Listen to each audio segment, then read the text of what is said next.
Morning, তোমাদের আরও একটি মিনি ভ্লগে অনেক অনেক স্বাগত। আজ একটু কলেজ যাব, সেই জন্য সকালবেলা স্নান টান করে খাওয়া দাওয়া করে এখানে আমি স্টেশনে চলে এসেছি। এখানে আমি বসে বসে ট্রেনের জন্য ওয়েট করছিলাম।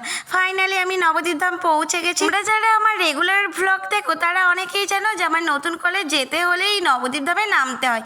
তো এখানে আমরা হেঁটে হেঁটে যাচ্ছিলাম, সাথে আমার আরও দুটো বন্ধু ছিল। কলেজের ইউনিফর্ম পরে কলেজে এসেছে। তো ফাইনালি আমরা কলেজে পৌঁছে গেছি। আর আমাদের কলেজটা অনেক সুন্দর, চারিদিকে শুধু সবুজ আর সবুজ, গাছপালা দেখে মনটা আরও ভালো হয়ে যায়। তো এখানে আমরা বসে বসে ক্লাস করছিলাম। আমাদের দুটো ক্লাস হয়ে গেছে। আর এই হচ্ছে আমার দুটো বন্ধুর নাম হচ্ছে পূজা আর একজনের নাম হচ্ছে শ্রাবন্তী। তো এখন টিফিন টাইম, আমরা টিফিন বার করে নিয়েছি। আমি আজ টিফিনে এনেছিলাম চাউমিন আর ওরা এনেছিল লুচি আলুর তরকারি। তো এটা খেয়ে নিয়েছিলাম। খাওয়া দাওয়ার পর একটু পেয়ারা মাখা খেতে কলেজের বাইরে চলে এসেছিলাম। আর এই পেয়ারা মাখাটা অনেক টেস্টি ছিল। তাহলে চল টাটা, দেখা যাচ্ছে নেক্সট ভিডিওতে।